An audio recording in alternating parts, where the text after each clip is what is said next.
जय सेवा जय जोहार सगोजन साथियों। तो इस ऑडियो बुक को स्टार्ट करते हैं। गोंडवाना महासभा का प्रथम अधिवेशन गोदीय सन 1931। अखिल भारतीय गोंडवाना महासभा का पुनर्गठन सन 1930 में कोयावासी गोंड समुदाय के बीच कुछ विचारक मिलकर किए, जिसका प्रथम अधिवेशन सन 1931 में गोंदिया में हुआ। इस महासभा में गोंड समुदाय के हित में निम्न रिवाजी प्रस्ताव पारित किए गए। पहला है विद्या।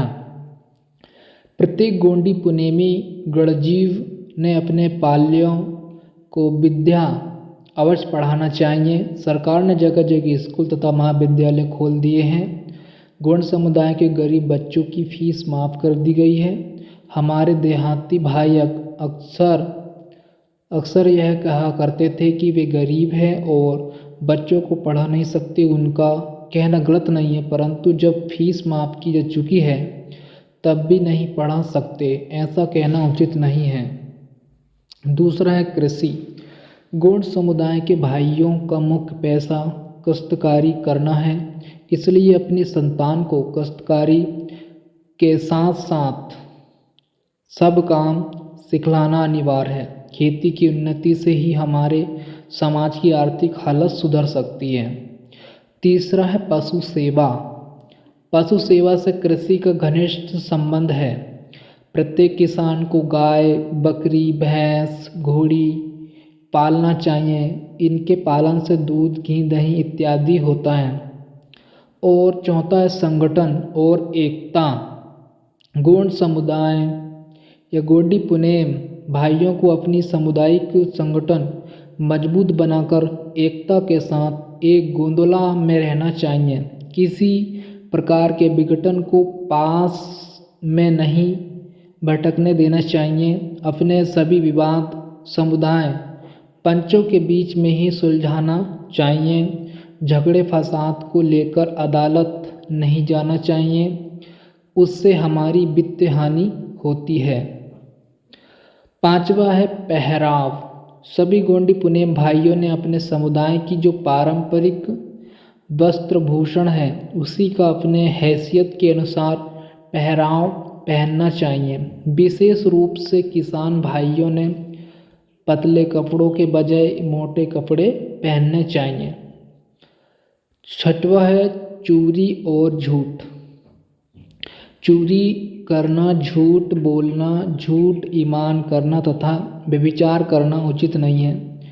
जो ऐसे काम करेगा उसको वर्तमान राजदंड के अलावा पंचायत दंड का भागी होना पड़ेगा।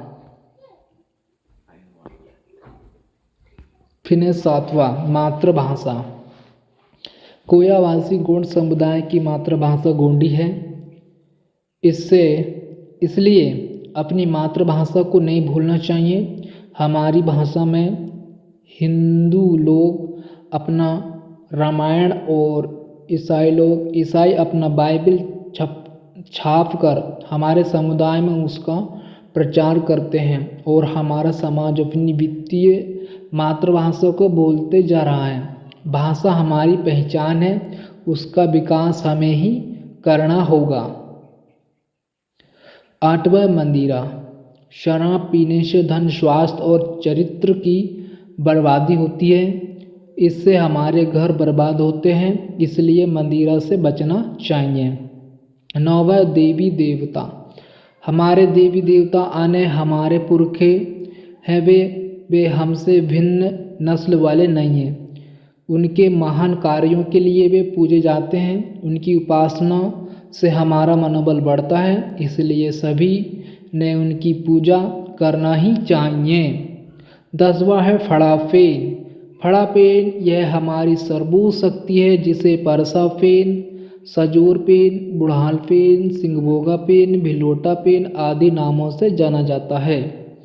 उसकी उपासना पेनकड़ा देवखरियान में की जाती है। उसकी उपासना निश्चित तिथि पर सभी गोत्रजों ने अपने परिवार की सुता स्थिति को ध्यान में रखकर करना चाहिए। 10वां है फड़ापेन। फड़ापेन यह हमारी सर्वोच्च शक्ति है जिसे परसापेन, सजोरपेन, बुढ़ानपेन, सिंगभोगापेन, भिलोटापेन आदि नामों से जाना जाता है। उसकी उपासना पेनकड़ा देवखरियान में की जाती है। उसकी उपासना निश्चित तिथि पर सभी गोत्रजों ने अपने परिवार की शुद्धता स्थिति को ध्यान में रखकर करना चाहिए। 11वां पंचों का मान। गौड़ समुदाय के पंचों का कार्य समुदाय को उसके पारंपरिक रिवाजी कानून के अनुसार संचालित करना होता है। किसी भी विवाद पर पंचों के द्वारा जो न्याय किया जाता है उसका परिपालन सभी ने करना चाहिए। गांव के विवाद या झगड़ों का फैसला गांव में ही होना चाहिए। अगर मामला पेचीदा हो तो दूसरे गांव के समझदार पंचों की राय लेकर उसे सुलझाना चाहिए। 12वां सबूत। पूरे सबूत और सफाई के बाद सुनवाई तथा फैसला करना चाहिए। अगर सबूत साबित न हो तो दोष लगाने वाले को झूठे आरोप लगाने के जुर्म में पंचायत को दंडित करना चाहिए। 13वां है सफाई। सभी गोंडी पुनेम भाइयों को चाहिए कि वे अपने घर की साफ सफाई करें। बर्तन रोज मांजना चाहिए। चौका लगाना, अमावस तथा पूर्णों को लीपा पोती करना चाहिए। नित्य स्नान करना, भोजन सफाई से बनाना तथा भोजन ग्रहण करने के पूर्व अपने इष्ट देवी देवताओं को रोज शाम सुबह नैवेद्य चढ़ाना चाहिए। फिर है 14 पेन पुगार।